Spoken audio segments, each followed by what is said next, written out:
राहुल सोनिया पर कार्रवाई से भड़की कांग्रेस, देश भर के ईडी दफ्तरों के बाहर विरोध प्रदर्शन। कांग्रेस ने केंद्र सरकार के खिलाफ 16 अप्रैल को देशव्यापी प्रदर्शन की घोषणा की है। यह विरोध प्रदर्शन देश भर में ईडी के कार्यालयों और जिला स्तरीय केंद्रीय सरकारी दफ्तरों के बाहर किया जाएगा। ये फैसला ईडी द्वारा राहुल गांधी, सोनिया गांधी और अन्य कांग्रेस नेताओं के खिलाफ नेशनल हेराल्ड मनी लॉन्ड्रिंग मामले में चार्जशीट दाखिल करने के बाद लिया गया है। कांग्रेस ने सभी राज्यों में अपने कार्यकर्ताओं को ईडी और केंद्रीय कार्यालयों के बाहर शांतिपूर्ण विरोध करने का निर्देश दिया है।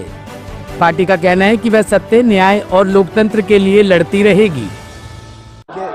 तथ्यों के आधार पर आप देखिए, उसमें कोई दम नहीं है। ये बिल्कुल पॉलिटिकली मोटिवेटेड केस है जिसको लंबे समय तक खींचा गया। हम लोगों को न्यायपालिका में पूरा भरोसा है, we will fight it out legally.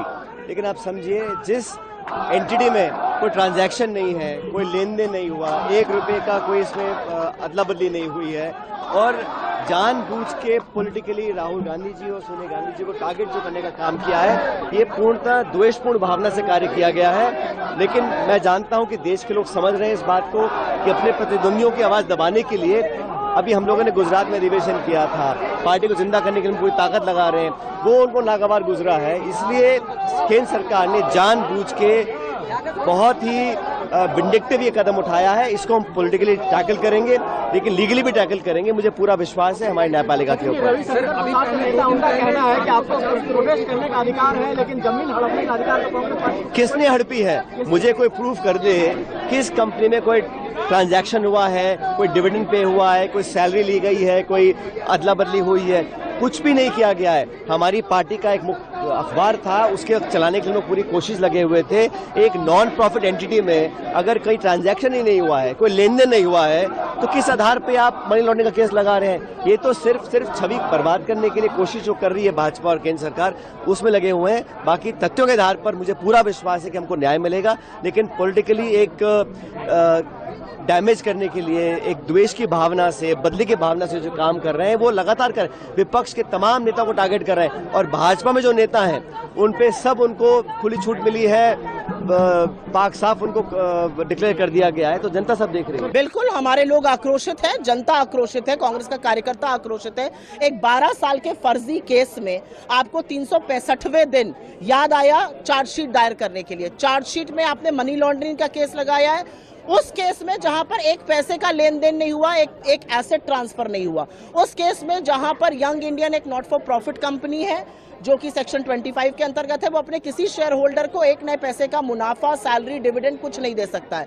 एक ऐसे केस में एजेएल जो नेशनल हेराल्ड छापता था, उसके खिलाफ आप ये कर रहे हैं। असलियत ये है कि ये नरेंद्र मोदी जी की प्रतिशोध की राजनीति है, ये मोदी जी की घिनौनी राजनीति है, और इसका सामना हम कोर्ट में करेंगे। लेकिन जो लोगों का आक्रोश है, जो जनता आक्रोश है, जो हमारे कार्यकर्ताओं का आक्रोश है, वो बिल्कुल आपको दिख रहा है, क्योंकि ये दिखाता है कि नरेंद्र मोदी जी डरते हैं, वो हमारे नेता से डरते हैं, वो उन मुद्दों से डरते हैं जो हम उठाते हैं, और वो कांग्रेस का जो संगठनात्मक ढांचा तैयार हो रहा है उससे भयभीत है, घबराए हुए हैं। गुजरात अधिवेशन से बिल्कुल, क्योंकि हमने उनके गढ़ में घुसकर उनको ललकारा है।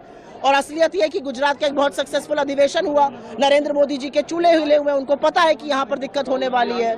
बिल्कुल, आज भी गुजरात में। और राहुल गांधी जी वो शख्स हैं जो ना आपसे डरते हैं, ना आपसे धमकते हैं। आपने 50 घंटे ईडी से पूछताछ कराई, आप 500 घंटे और करा लीजिए। ये केस बोगस है, लेकिन राहुल गांधी जो मुद्दे उठा रहे हैं उसने आपकी कलई जरूर खोल दी है। दिल्ली के आजादपुर गांव में युवक पर ताबड़तोड़ चाकू से हमला, हालत गंभीर। दिल्ली के थाना आदर्श नगर क्षेत्र के अंतर्गत आने वाले आजादपुर गांव में उस वक्त हड़कंप मच गया जब एक युवक पर 4 से 5 नकाबपोश हमलावरों ने चाकू से ताबड़तोड़ हमला कर दिया। वारदात को अंजाम देकर आरोपी मौके से फरार हो गए।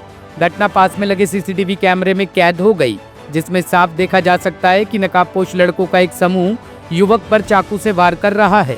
घायल युवक की पहचान आशीष के रूप में हुई है, जिसे पुलिस ने तुरंत अस्पताल में भर्ती कराया, जहां उसकी हालत गंभीर बताई जा रही है। जानकारी के अनुसार आशीष अपने भाइयों के साथ आजादपुर में रहता है और स्टील प्लांट में काम करता है। उसके भाई राज ने बताया कि उनका छोटा भाई पपीते बेचने का काम करता है, जबकि आशीष खुद मेहनत मजदूरी करता है। पुलिस ने मामले में जांच शुरू कर दी है और सीसीटीवी फुटेज के आधार पर आरोपियों की पहचान कर उनकी तलाश की जा रही है। बाहरी उत्तर दिल्ली में 5 गिरफ्तार, 1 करोड़ 25 लाख रुपए की हीरोइन जब्त। दिल्ली पुलिस ने बाहरी उत्तर दिल्ली में 3 अलग अलग अभियानों में 5 कथित ड्रग तस्करों को गिरफ्तार किया है और 1 करोड़ 25 लाख रुपए से अधिक की 620 ग्राम हीरोइन जब्त की है। पुलिस ने आरोपियों की पहचान साहिबुल, जतिन, अरुण, रविंद्र और फारूक के रूप में की है, जो सभी ड्रग तस्करी से जुड़े हुए हैं। पहले ऑपरेशन में साहिबुल को 300 ग्राम हीरोइन के साथ गिरफ्तार किया गया। उसका आपराधिक इतिहास है और इसके खिलाफ पहले भी 3 मामले दर्ज है। इसके अलावा उसके 3 भाई भी एक हत्या के मामले में न्यायिक हिरासत में हैं।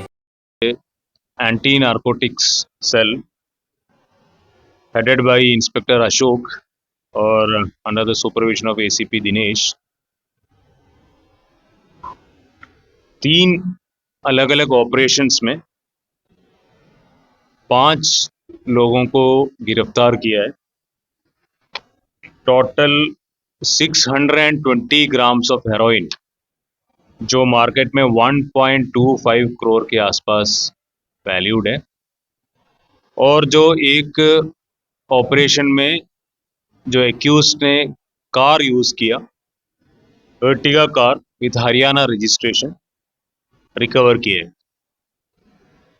टीम में लीडरशिप में थे इंस्पेक्टर अशोक और टीम मेंबर्स थे sub inspector Rajkumar, ASI Balraj, head constable Vinod, head constable Vishnudev, head constable Ashu, head constable Haqiqat, W head constable Seenu, W head constable Sonu, constable Karamjeet और डब्ल्यू कांस्टेबल रितिका।